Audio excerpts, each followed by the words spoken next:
Discover how the Singapore miracle was architected through the rule of law and strategic wealth protection. While other nations failed, Singapore built a first-world oasis by creating a legal safe for global capital. In this video, we deep dive into the operating system of the world's most successful city-state. From the ruthless elimination of corruption to the creation of the world's most powerful sovereign wealth machines, learn the structural blueprints. In August 1965, a man sat before a microphone and did something rarely seen in the history of geopolitics. He wept, not because he had lost an election, but because he had gained a country. Separated from Malaysia, the tiny island of Singapore was a legal and economic impossibility.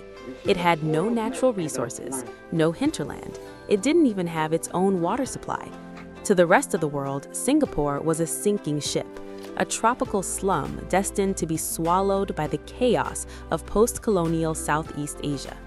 But while other nations sought prosperity through revolution or aid, Singapore's founders looked to a different weapon, the rule of law. They realized that if you cannot offer resources, you must offer reliability. They set out to build a first-world oasis in a third-world region, transforming a swamp into the world's most concentrated hub of billionaires. Wealth and Law Central, where legacies are architected and fortunes are defended. Chapter 1. The Legal Vacuum and the Choice of an OS. The crisis of 1965 wasn't just economic, it was existential. When the British announced they were withdrawing their military bases, Singapore stood to lose 20% of its GDP overnight. Lee Kuan Yew and his team faced a critical decision. Most newly independent nations at the time were busy tearing down the legal structures of their former colonizers. They saw British law as a shackle. Singapore saw it as an operating system. While neighbors flirted with socialism and protectionism, Singapore doubled down on English common law. This was a masterful wealth and law maneuver. By maintaining the same legal framework used in London and New York, Singapore sent a silent, powerful signal to global capital. Your contracts are safe here. Our courts speak your language. Your assets will not be seized. The legal lens. In the world of wealth, capital is a coward. It flees from uncertainty. By adopting common law, Singapore provided jurisdictional arbitrage. They offered the stability of the West with the growth potential of the East. This legal operating system became the foundation of their sovereign wealth. They didn't just build a city, they built a neutral ground, a safe harbor where a billionaire from any nation could park their fortune and know that the law was stronger than the politician. But a stable law is useless if the people enforcing it are for sale. To truly become a fortress, Singapore had to execute its most brutal and necessary reform, the War on Corruption. Chapter 2. The War on Corruption and the Social Contract. In 1959, Lee Kuan Yew and his cabinet took their oaths of office wearing white shirts and white trousers. It wasn't a fashion statement, it was a psychological operation. The white-on-white uniform signaled a break from the grease and squeeze of the colonial era. But purity isn't maintained by vibes, it's maintained by legislation. Singapore empowered the CPIB, Corrupt Practices Investigation Bureau, with a legal mandate that would be considered draconian in the West. They didn't just investigate bribes, they changed the burden of proof. The legal lens. Under the Prevention of Corruption Act, if a public official is found in possession of wealth or property they cannot explain with their known income, the law presumes that wealth was obtained through corruption. The burden isn't on the state to prove you stole. The burden is on you to prove you didn't. This legal pivot turned public service from a get-rich-quick scheme into a high-stakes vocation. To remove the incentive for corruption, Singapore executed a second, even more controversial maneuver. They started paying their ministers the highest salaries in the world. The logic was clinical. If you want a world-class empire, you cannot pay your architects like clerks. Competitive salaries didn't just prevent bribery, they attracted the finest legal and financial minds from the private sector into the government. But the miracle wasn't just about keeping the leaders clean, it was about forcing the citizens to build capital. Enter the CPF, the Central Provident Fund. While other nations were building welfare states that encouraged spending, Singapore built a savings state. By law, a massive percentage of every worker's salary is diverted into the CPF. This wasn't just a pension, it was a national wealth machine. These funds were legally channeled into the HDB, Housing and Development Board, allowing 90% of Singaporeans to own their own homes.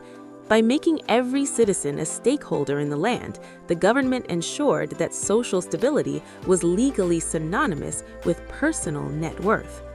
Chapter 3. The Financial Fortress and Sovereign Wealth. By the 1970s, Singapore was clean, stable, and educated. Now it was time to scale. If the 1960s were about survival, the 1970s were about dominance. The strategy was simple: become the Silicon Valley of the East before Silicon Valley even existed. The government passed the Economic Expansion Promotion Act, offering aggressive tax holidays and legal incentives to any multinational corporation willing to bring technology to the island.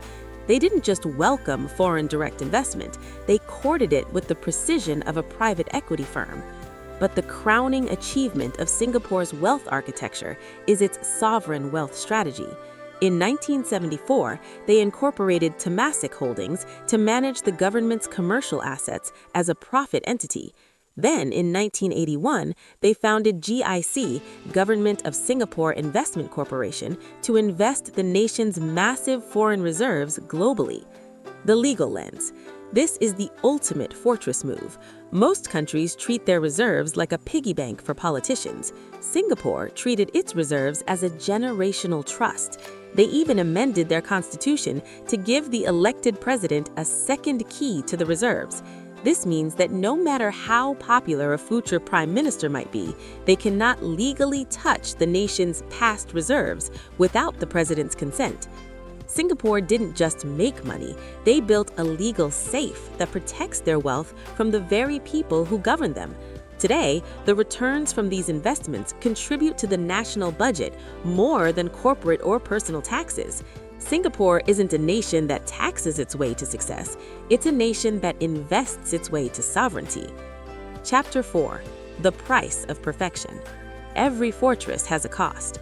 The Singapore miracle was built on a foundation of absolute liberty, but on a foundation of absolute consent. The citizens traded a degree of individual freedom for a degree of collective security that is unmatched in human history. Today, Singapore faces the success trap. It is one of the most expensive cities on earth to exist in. To own a car, you must first purchase a COE, a Certificate of Entitlement, which can cost more than the car itself. This is the law used as a tool for social engineering. By making the cost of entry into certain lifestyle tiers incredibly high, the government manages the island's tiny footprint with surgical precision. The legal lens. Critics often call Singapore a fine city, a play on words referring to both its beauty and its penchant for legal penalties. But from a wealth and law perspective, these fines are merely the maintenance fees of a high-functioning society.